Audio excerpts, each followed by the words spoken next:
it shows a lot about the character of our team and what we're trying to build to. So it's a great win for us for sure. You guys are. Kirk was just saying that this is the kind of game that can thrust you to where you guys want to be. Do you feel that like coming from 21 down against the champs on the road says something about what you can be? Yeah, absolutely. Lose two in a row. Back, like you said, from 21 down, just shows a lot about the character of our team, and I think he's 100% right. It's a great confidence builder for us. We just got to keep building. I think what made us great last year was being able to take care of home court, so we got to do that next game.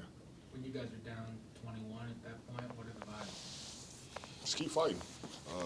NBA games are long, and that's what's special about our team is we fight.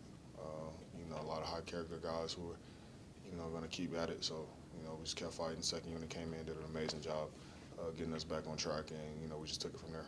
Your guys like at the top of the locker room. I mean, do you feel like you have a responsibility to make sure that those vibes stay positive and keep fighting, like you say, in those moments? Yeah, I mean, we just it's trial and error. We just got to keep figuring out. But, a lot of things early on when you're trying to figure each other out, hustle and, playing hard and energy and effort will cover it for a lot of those mistakes while we're trying to figure it out. So we just got to keep doing that.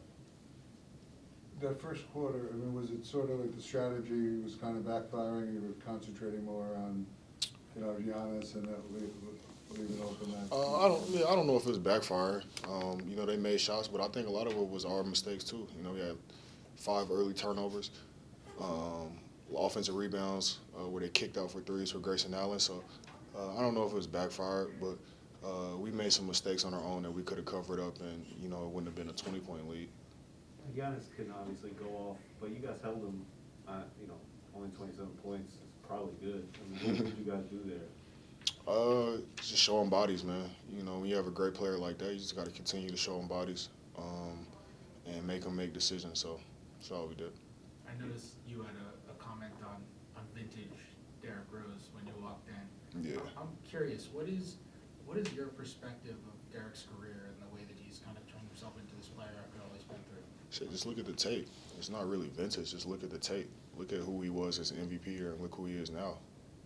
I would say he's a much more complete, better player than he was then.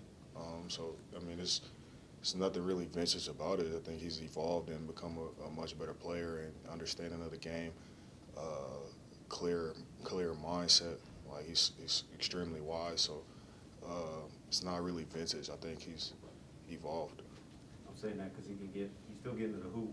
He's still finishing. Yeah. I ain't coming at you, bro. I'm just saying, like, that's a stigma and a thing out there, and I don't really think it's vintage. Like, he can get to the basket, but there's so much more he can do. He has a floater. He has a 3-ball.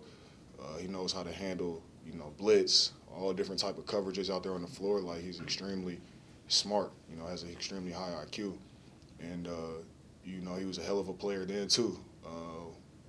But I think maybe he relied a lot on his athleticism or whatever it is. Like, dude has, no holes in his game now. So. All right. You have a good. Thank you.